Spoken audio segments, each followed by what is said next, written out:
Pat Quinn is somewhat the accidental governor, you could say, because he was never a great friend of Rod Blagojevich, but he was his lieutenant governor. They run separately in primaries. He became governor a year ago when Governor Blagojevich was thrown out of office by the legislature. And Quinn really had a golden opportunity to give a different look to state government, because I don't think anybody questions that he is a basically honest person who is trying to do the right thing. However, the question that Dan Hines has brought up, Dan Hines being the state comptroller who is now running against Quinn, is one of competence.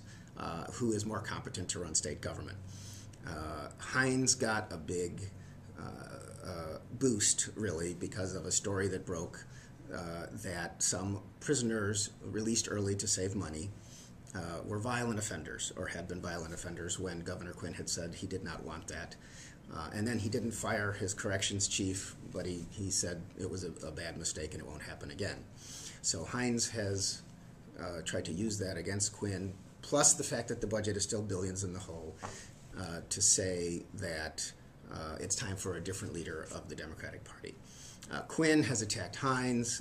He has talked about how some people just kind of nip at your ankles when the big problems are there, and that the comptroller hasn't been helpful. It seems to have gotten personally bitter. You can tell that Pat Quinn doesn't like the fact that a member of his own party is running against him, which is an odd thing. I have predicted that, and the polls have shown that the race has tightened significantly, where Quinn was far ahead in past weeks, but as these controversies have unfolded and the state budget stays bad, I have predicted that Hines will be the winner, but I've also said that this is one of those elections where it is very close, and it may come down to the wire. On the Republican side of the governor's race, it's been interesting, because a couple of the heavy hitters who are considered top tier of the 6 candidates still in the race were actually late entrants. One of them is Jim Ryan, the former Attorney General of Illinois, who's been out of politics for about 7 or 8 years. Actually lost to Rod Blagojevich in 2002. After like 5 people were running for a long time, Jim Ryan jumped in the race and said that his step back from government will help him, and some early polling in December showed that he was far ahead of the field, possibly because people knew him as their Attorney General and former governor candidate. However, what's interesting about him is one of his law school friends is Stuart Levine, who has gotten in trouble in the Blagojevich years, who raised a lot of money and gave a lot of money to Jim Ryan in the past, so that might create a problem if Jim Ryan emerges the winner. Another winner, but Jim Ryan says that if people know him and he's a solid guy and still has a lot of fans around the state. Another late entrant is Andy McKenna, who is the former chairman of the Republican Party. He actually stepped down on Republican Day at the state fair, and then some weeks later announced he was running for governor. Turns out he also, there was a poll done by the Republican Party when McKenna was chairman. His name was in it, being polled to see how he would do, but members of the State Central Committee didn't know that. McKenna says that members of the Finance Committee, who are off the Central Committee, were the ones who authorized that or even encouraged it, but he hasn't really said that, and he basically agreed to a statement with the party that this is all over, and he inadvertently stepped over the line of the rules of the party that he was running. Anyway, he also is heir to, or has been the head of Schwartz. It's an office supply company in the suburbs of Chicago.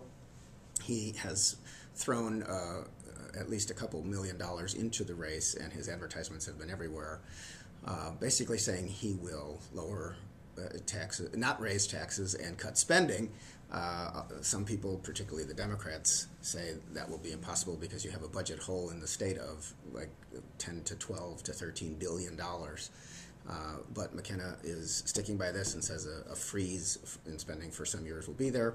He's not a great known entity. He did run for U.S. Senate once and placed, I believe it was 4th in a field, but he has also billed himself as an outsider, which is somewhat difficult to understand when he's been the chairman of a state political party and ran for Senate a few years back.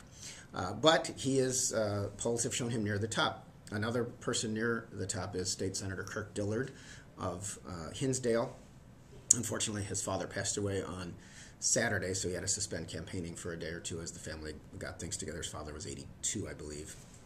But Senator Dillard, if you don't know by now, was Chief of Staff to Governor Jim Edgar, who remains very popular and has been in advertising and in personal appearances campaigning for Dillard. Dillard was also legislative liaison for Governor Jim Thompson, so he's been a state senator for many years. So he has a pretty long history. He's being attacked in ads by McKenna as someone who won't sign a pledge not to raise taxes and has in his legislative career, gone for some increases over time. Dillard says that it is a gimmick to sign a pledge against taxes, but he does not intend to do so. Same thing Jim Ryan says. So he's in the top tier as well.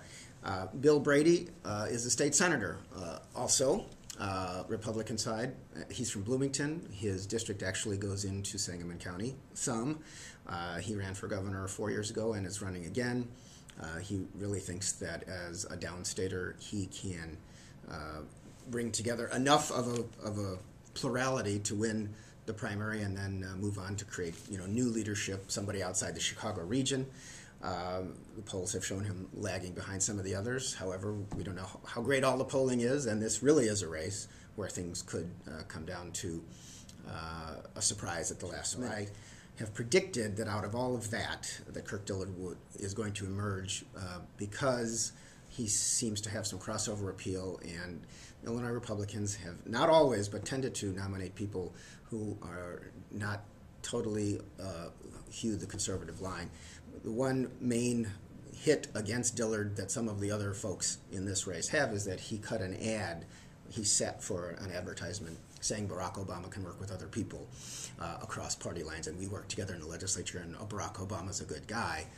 That was used only during the primary season in 2004 when Obama did become the Democratic nominee, but given the emotion that some people have on the Republican side generated against President Obama, the fact that Kirk Dillard did an ad for him is one thing clearly being used against him as we head into the election day.